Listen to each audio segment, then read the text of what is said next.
निवडणुका संपल्या असल्या तरी राजकीय शोले खऱ्या अर्थानं कुठे सुरू असतील तर ते बीड जिल्ह्यात। आणि हे राजकीय शोले भडकवत ठेवण्याची मुख्य जबाबदारी घेतली आहे आष्टीचे आमदार सुरेश धस यांनी।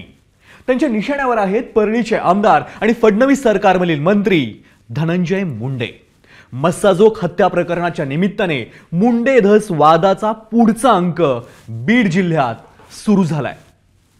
या पोलीस दलाचं जे खच्चीकरण गेल्या 5 वर्षांमध्ये झालेलं आहे, एकाच व्यक्तीच्या नावावर गोविंदजी 9 अब्ज रुपयाचं ट्रान्झॅक्शन झालंय। 9 अब्ज 600 वीटभट्ट्यात, तिथं 600 वीटभट्ट्या।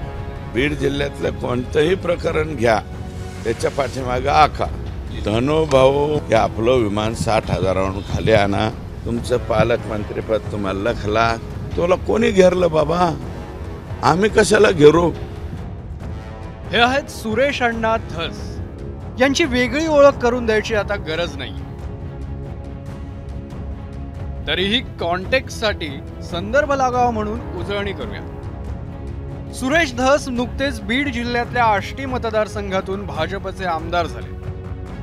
शरद पवारांच्या राष्ट्रवादीचा एक उमेदवार, एक मित्रपक्ष राष्ट्रवादी काँग्रेसचा उमेदवार आणि एक भाजपचा बंडखोर अशा 3 जणांना हरवून 77,000 मतांनी ते निवडून आले।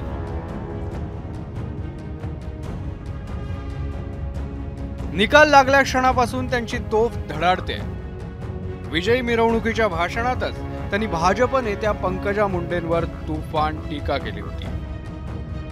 प्रामाणिकपणे तुमच्या बरोबर राहिलो, प्रामाणिक काम केलं आणि तुम्ही मात्र मला पाडा म्हणून स्वतः तुम्ही तरी फोन करायला नको होता।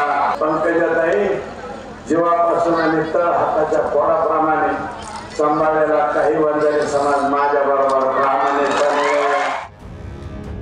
सध्या सुरेश धस यांच्या निशाण्यावर मंत्री धनंजय मुंडे। मस्साजोग सरपंच हत्या प्रकरणानंतर सुरेश अण्णांच्या आरोपांना धार चढली। या हत्येचा वाल्मिक कराड प्रमुख सूत्रधार असल्याचा आरोप ते करतायत। या सगळ्या प्रकरणात ते थेट धनंजय मुंडेंचं नाव घेत नाहीये, पण त्यांचा इशारा कुणीकडे असतो हे लपून राहिलेलं नाही। बीड जिल्ह्यातलं कोणतंही प्रकरण घ्या, त्याच्या पाठीमागे आखा।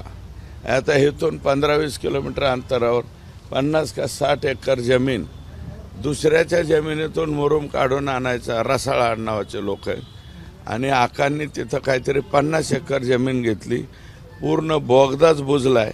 जर सवळ मिळाली तर हे कॅमेराने ते घेऊन जाते, तर ते गोरगरीब म्हणते अरे आमची जमीन आहे, आमच्या जमिनीतून नेऊ नका, तरी सुद्धा बळजबरी गँग्स ऑफ वाशेपूर उभा करून तिथं फिलिंग झालंय। सुरेश धस यांनी परळीतील गायरान जमीन, महादेव ॲपचं कनेक्शन, थर्मलची राख, परळी फेस्टिवल अशा वेगवेगळ्या मुद्द्यांवरून गंभीर आरोप केले। एक प्रकरण महादेव ॲपच्या बाबतीतलं आहे आणि माझ्या मतदारसंघातलं एक टोकाचं गाव आहे टेंभुर्णी। या टेंभुर्णी गावाच्या तिथं एकाच व्यक्तीच्या नावावर गोविंदजी 9 अब्ज रुपयाचं ट्रान्झॅक्शन झालंय। 9 अब्ज एका व्यक्तीवरच्या नावावरती 9 अब्ज म्हणल्यावर असे बाकीचे बरेचसे लोक आहेत, म्हणजे अब्जावधी रुपयामध्ये घोटाळा हा महादेव ॲपच्या माध्यमातून बीड जिल्ह्यामध्ये झालेला आहे आणि त्याची लिंक मलेशियापर्यंत जाते थेट। अशा गंभीर गुन्ह्यामध्ये सुद्धा अतिशय चुकीचं वागणारे पोलीस इथं ठेवलेत। याच्या पाठीमागे सुद्धा तिथे जसं आका आहे, आका सोडून कोण असायचं यांच्या पाठीमागे? आकाच बीड जिल्ह्यातलं कोणतंही प्रकरण घ्या, त्याच्या पाठीमागे आका। आता हेतून आम्ही आपलं त्यांचं बघत असतो, रश्मिका मंडाना, परत ते कोणती हिरोईन ते लय नाचते बो जास्त, हा लय कंबार राहिली ती सपना चौधरी। असे इव्हेंट बघायचे यांचे, इव्हेंट मॅनेजमेंट पॉलिटिक्स। ज्यांना कोणाला भविष्यात करायचं असेल तर त्यांनी परळीला यावं, तिथं शिक्षण घ्यावं आणि ते शिक्षण घेऊन संपूर्ण देशामध्ये त्याचा प्रसार करावा. तर जी राखेची गाडी तिथून निघेल त्या प्रत्येक राखेच्या गाडीवरती XYZ कुणाचा तरी टोल होता आणि तो टोल देता देता सुद्धा बेजारी लोकांची झालेली आहे. खंडणी प्रकरणात नाव असलेले वाल्मिक कराड सुरेश धस यांच्या सुद्धा जवळचे आहेत असं उत्तर धनंजय मुंडेंनी दिलं होतं. त्याला धस अण्णांनी पुन्हा उत्तर दिलंय.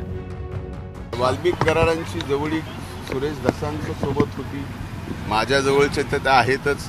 त्यांच्यावरती जो गुन्हा दाखल झालेला आहे त्याचीही चौकशी पोलीस या ठिकाणी करते आणि त्या ठिकाणी तीही अतिशय पारदर्शकतेपणानं चौकशी झाली पाहिजे या मताचा मी आहे. त्यामुळं शासन कुणालाही पाठीशी घालत नाही.